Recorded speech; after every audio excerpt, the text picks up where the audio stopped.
Hello,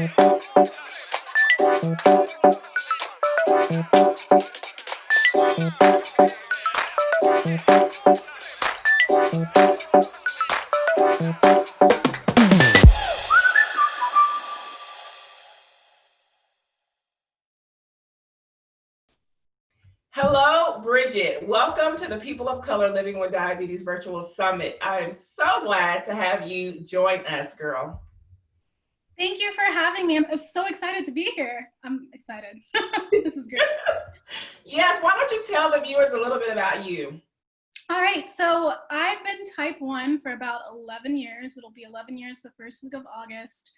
And currently I'm a registered dietitian. I work in diabetes education in an outpatient facility here in Northern Nevada.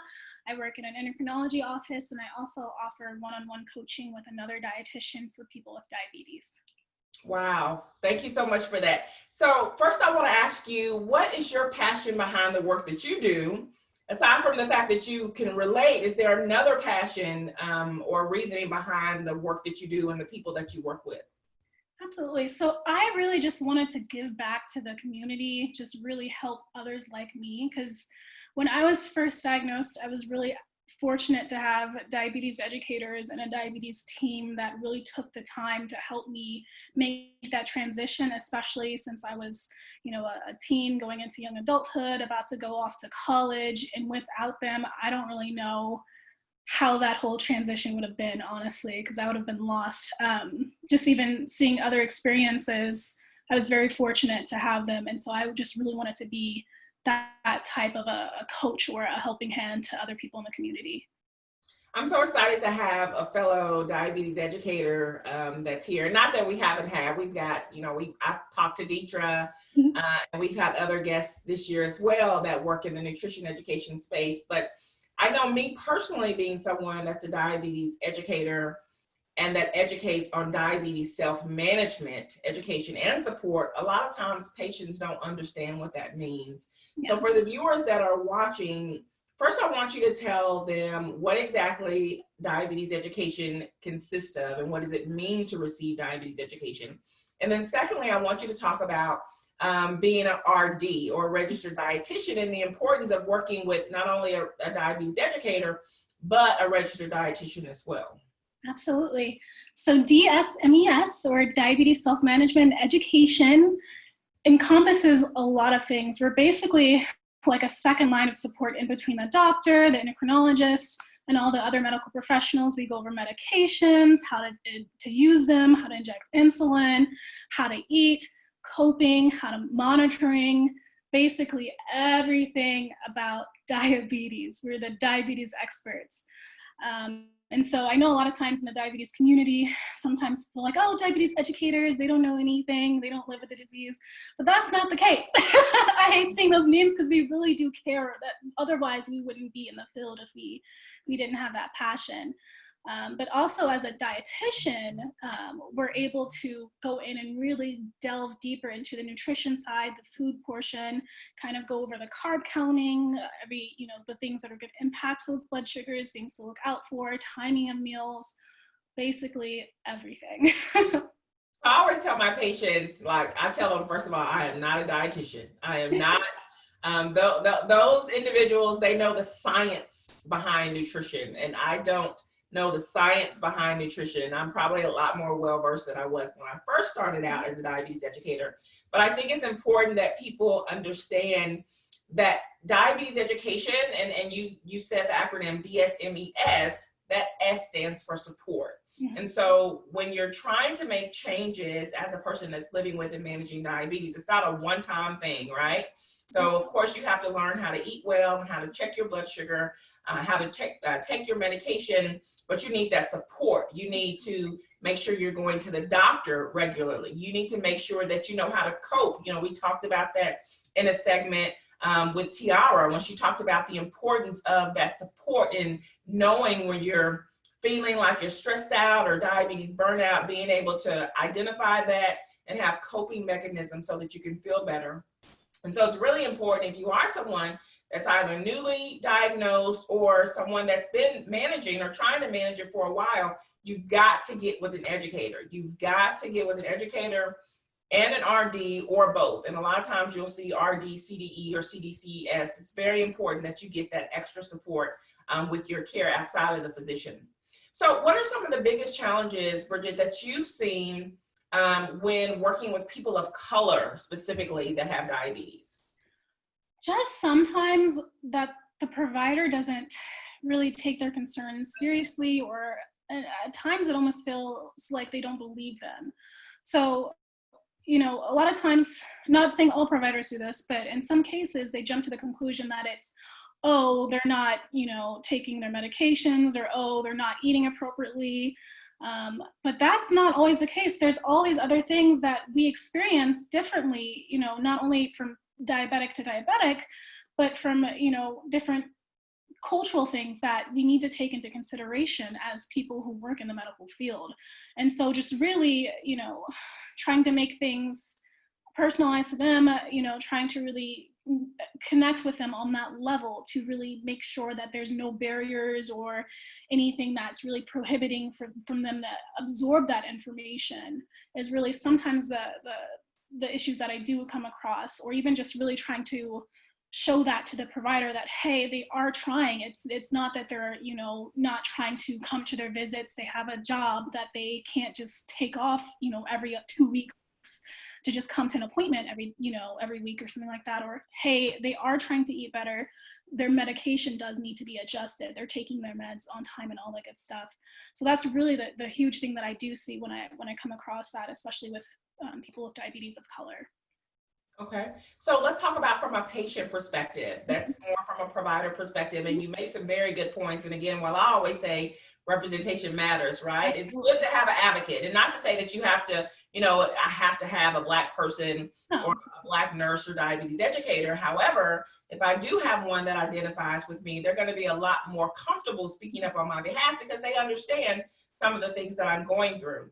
Tell me about challenges when working with the patient themselves. Do you think that there is a difference when you're working, and I know the answer is going to be yes, when you're working with a person of color versus when you're working with someone that is white? And what are your biggest challenges with those individuals?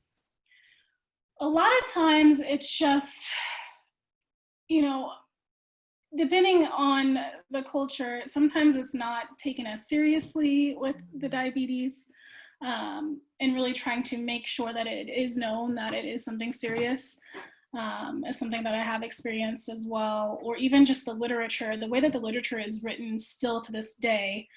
You see a lot of things that say, oh, you know, if you're certain ethnicities, that puts you at a higher risk of this, this, and this. And that can really just start off the visit very, you know, in a negative way, I guess I could see. And so in that instance, sometimes people feel like that they've done something wrong just by being themselves in terms of diabetes in general. Does that make sense? Yeah, I think what I hear you say, and I get this a lot as well, is that people will say, well, I'm doomed anyway, right? Yes, I'm Black, exactly. or I'm Hispanic. I already know the rates are going to be higher. I'm doomed to get it. So why even bother? It reminds me of a time I went to a conference to talk, and I was speaking about diabetes, and afterwards this older Black gentleman came to me. He was about maybe late 70s, early 80s, very young looking, energetic, lively gentleman. And he was standing there with his wife, and he said, you know, my mama had diabetes and my daddy had diabetes and my brothers have diabetes, and I even got both my sisters with diabetes. And he said, something must be wrong with me because I don't have diabetes. And I said, well, you know, you're not guaranteed to get it just because everybody else in your family has it. And it was the first time that I realized, and this has just been a couple of years ago, but it's the first time that I realized sometimes people in the Black and brown community, it's automatically assumed that they're going to get diabetes. And if they don't get it and everybody in their family has it, then what's wrong with me? What happened? And have you come across that? Because that really, really surprised me. I haven't had that happen yet. But yeah, I could see that actually happening. For sure. Wow. So tell me, what do you see? Let's flip now and talk about nutrition education specifically. It's not easy to change those eating habits, but we know with people that are living and managing with diabetes, it's one of the more important parts of their care, right? So what do you see as the biggest challenges of people when it comes to nutrition education or changing their eating habits in general? So a lot of those foods, especially, I guess I should say, not everything is black and white. It doesn't say that you have to give up, your favorite cultural foods entirely. And that is a common thought process that it's like, oh no, we're going to take away our rice, our tacos, our fried foods, all those good foods that we love to eat. But that's not the case. So it's a thought that is in the patient's head, but it's also a thought that is in some of the provider's head. And that's a lot of things that I come across, because that does end up wearing on people and causing them, stress and to be depressed, because they're like, I don't want to give that up, and they don't have to. So that is one of the common things that I experience, and I try to really work with them to fit those in or find a way to adjust it so maybe it doesn't have a bigger impact on those blood sugar levels, or maybe just making an adjustment with those portion sizes. Hey, maybe we're eating this much, maybe we can just bring it down to this much, or maybe have it instead of every day, maybe every other day, or something like that. But that's the biggest thing that I see with nutrition education, is that everybody has to eat that salad, that baked fish, that wheat bread. And that's not the case. We can still have things happen with, my favorite thing, my mom's from New Orleans, so I like to make red beans and rice, but I use cauliflower rice because I'm not trying to have all those carbohydrates at once.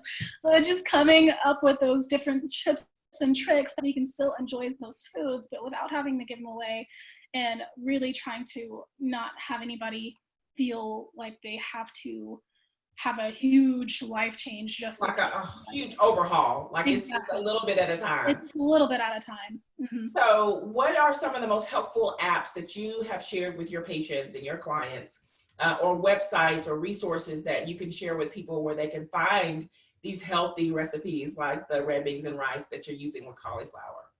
Believe it or not, I like to direct patients to diabetesfoodhub.org, which is the ADA's recipe hub that they have. They have a lot of recipes on there.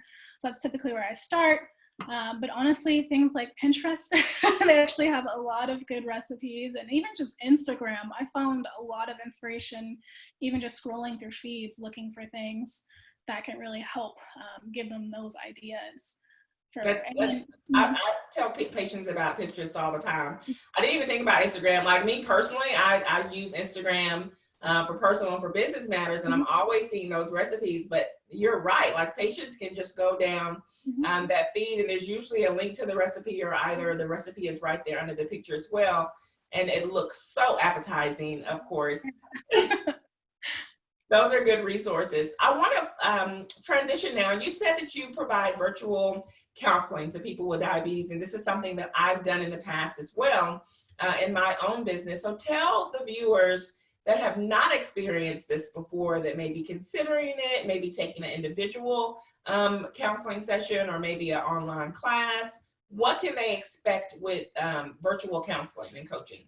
So virtual counseling is a great way to really help add in that extra oomph in your diabetes management, because in my traditional role, I only have so much time, and the insurance only lets us have so much time. But with that virtual counseling, that is a lot more personal. It can be more frequent. You can really dive into that care. And with my clients that I have, they can message me anytime they want to, really, and then I'll respond within the next day. So it's just being able to, it's like having a little diabetes educator or diabetes expert in your pocket at all times. And so it really is another way to really tailor that care and really perfect everything, because you can ask them any question and they're always there. Well, at least in my case. But, it's just another thing that you can have help with numbers. You can, depending on who you're seeing and their qualifications, then you're able to have all of that resources just readily. But absolutely not I wouldn't say it's a substitute to a traditional diabetes education environment, but it definitely can be a complement for sure. Okay. That's good information. That's good to know. So Bridget, what is the one piece of advice or the most helpful advice that you would give to people that are working with the diabetes educator, that are working with either their PCP, primary care physician, or their endocrinologist, and how to really maximize their care, what would that one piece of advice be? Definitely to be honest. A lot of times, even I was guilty of this early in my diabetes life, but a lot of times people will just tell us what we want to hear instead of telling us what is actually going on.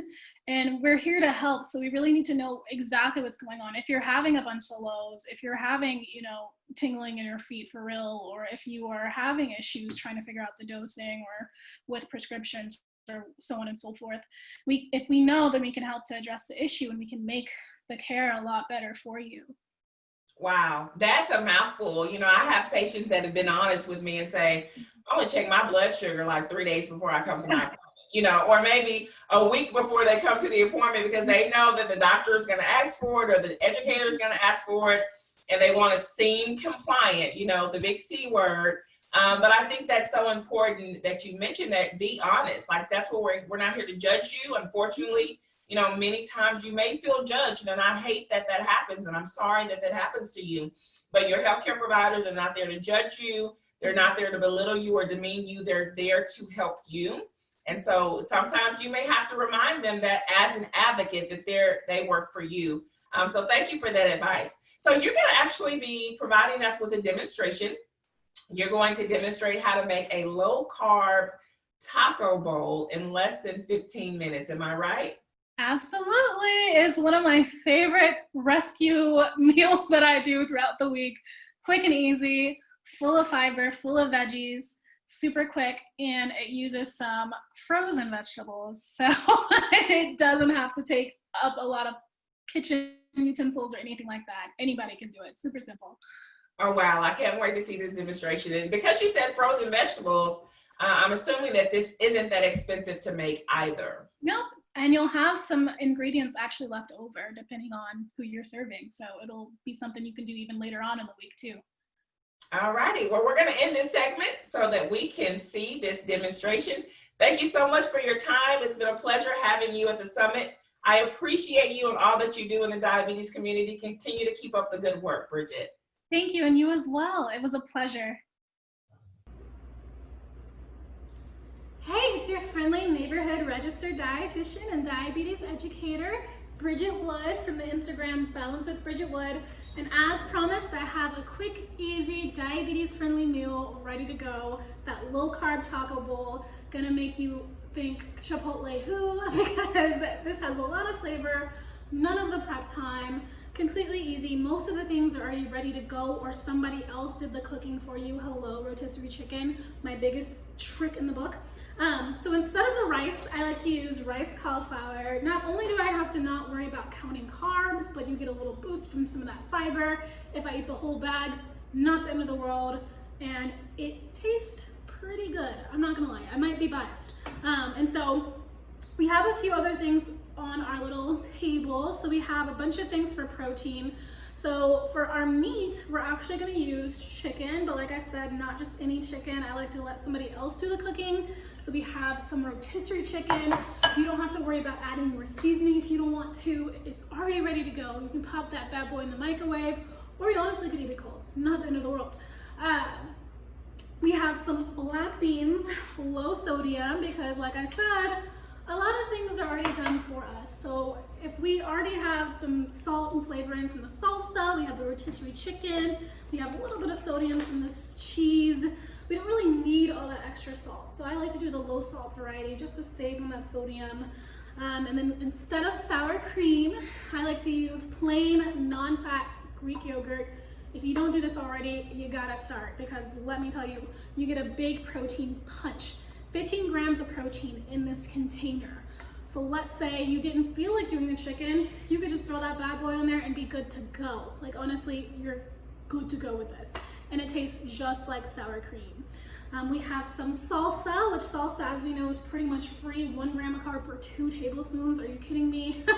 And then we have some of the heat. So I have a little bit of both. So if you want it, traditional jalapenos, you can do some jalapenos like this. Or if you want the crunch and you're like, I don't want to add too many carbs, I don't want to, you know, throw the tortilla chips in there or anything like that. These crispy jalapenos do double duty. You get a little bit of heat, you get a little bit of crunch, it adds that texture, and it gives it flavor. And again, low carb. And so we have some cheese, which is a protein as well, and a little bit of fat. We have, so instead of putting corn on our taco bowls, we're actually gonna use these mini sweet peppers. And so you get that sweetness, you get some vitamin C, hello, amazing, especially right now. And you don't really get as much carbohydrate. And these, you can buy the whole bag. Excellent snack with some hummus, excellent snack with some guacamole, blood sugar stabilizing, delicious, sweet taste, sweet treat. Good to go. You can grab and go out of your fridge. We have some avocado because we can't do without avocado. And avocado is a heart healthy fat, so you want to protect that heart as much as possible. So if you want to go ahead and dive right in, without further ado, let's go. All right, so rice cauliflower. Like I said, if you really wanted to use this whole bag, you absolutely could. I'm just gonna sit this down. My counters are clean, I promise. But we're just gonna do about this much. And like I said, low carb. So if you wanted to eyeball it, it's cauliflower. You can eat as much as you want, and honestly, those blood sugars not gonna budge. So next we're going to go right in with the chicken. Put that right there on the side. Got that protein ready to go. Then we're gonna come right in with those mini sweet peppers. Yum, yum, yum. Get that sweet treat instead of corn, which, guys, don't get me wrong, there's nothing wrong with corn. I eat corn, I love it. But sometimes, you know, you wanna do a simple, easy meal, especially if you have like a bad day. You really don't wanna think about diabetes, and you just wanna have something delicious and quick and easy. Those mini sweet peppers can be just that substitute that will help you just be stress-free, honestly. We'll go ahead and we'll move with those toppings like the salsa. As you can see, I haven't been in the gym like I should be, but that's okay. So we'll go ahead and put that salsa right here. And again, you can use 2 tablespoons if you wanted to, because like I said, serving is 1 gram of carb. That's like a freebie. It's veggies, guys. The more veggies, the better. A lot of times when we go to, you know, diabetes education or somewhere, we see that, you know, that infamous plate where they're like, you want to split half of the plate with the veggies, protein, the carb, and you do want to think of your meals like that, but it doesn't have to look exactly like that. So like I like to tell my patients, think outside of the box. Just, if you don't want to have that plate that looks just like that with that grilled chicken breast, with the broccoli, with the, you know, sweet potatoes, you can still reimagine it. And one of the easiest ways to do that is with these type of bowls. So we're gonna go ahead and pop open our Greek yogurt, just like sour cream, hello. And we'll go ahead and put a little dollop of that right in this corner. Yum. And then while we cut this avocado, which hopefully is kind to me today. I'm the worst person to pick out avocados, I swear. Okay, not too shabby. All right, it must be my day today. I must be having a good Taco Tuesday. But anywho, bowls, especially like bowls like this, taco bowls, or like grilled chicken bowls, or Greek bowls, sushi bowls, those things where you have that base, you have that protein, you have that veggie, those are easy ways to, you know, create a meal that are going to be blood sugar stabilizing, but don't take too much time. Again, most of those ingredients you can purchase individually and have in your freezer. Honestly, I'll be the first one to tell you that I rarely buy fresh veggies just because I don't have time. And these frozen veggies last a long time. They're in your fridge, ready to go. So even if you did run out of fresh veggies, you can literally just pop. This one, again, is steamable. You don't even have to take it out of the bag. The work is done for you. So, and then we'll go ahead and throw these jalapenos on the top. stop. I love these so much. Ugh, these are so good. Very spicy, but good. But it's worth it. It's that flavor. So I was mentioning sodium earlier. And you know you want to just watch out for that salt. A lot of times we think of it added salt, just adding it to the plate. But there's salt in the items that we're eating. So we do have to be careful about the salt in the products that we buy. So that's why I like to say, be mindful of that. But that's also why we're not adding any additional salt, okay? Because we don't want to add too much sodium and really overwhelm those kidneys or that blood pressure. But guys, I can't believe it. We're already done. Already done. Look at that, the time. Where did the time go? Perfect, ready to go. We have our protein from the chicken. Rotisserie, your grocery store did it for you. Thank you, Sprouts. Hello. We have our sweet peppers. That instant sweet taste helps mix with that salt, that savory, without really jeopardizing those carbs. My dog is wanting a bite. We have those avocados, which is gonna have that heart-healthy fat. Yum. We have those black beans with that protein, low sodium, so we're not adding too much salt. We have a sprinkle of cheese. We have that 2 tablespoons of salsa, 1 gram of carbohydrate, adds a lot of flavor. Oh my God, my mouth is watering. And we have those crispy jalapenos. And we have our substitute for that sour cream, that plain non-fat Greek yogurt. Super quick, super easy. Guys, I'm gonna have to take a bite because I'm like, oh my God, I really honestly did just get home. And this is going to be a nice treat that I won't have to worry about taking insulin for real quick. So that's gonna be great. Oh my God. I was like, I know this was good because I make this all the time. But also, I don't know if it's because I'm showing you guys and it tastes better, but it tastes amazing. So there you have it. Low carb taco bowl. Quick and easy. Under 15 minutes. You can have all these things ready to go whenever you want a meal and you don't feel like cooking. And your blood sugars are going to thank you in the end. Take care. Bridget Wood, registered dietitian. Balance with Bridget Wood Instagram. Signing off. Bye.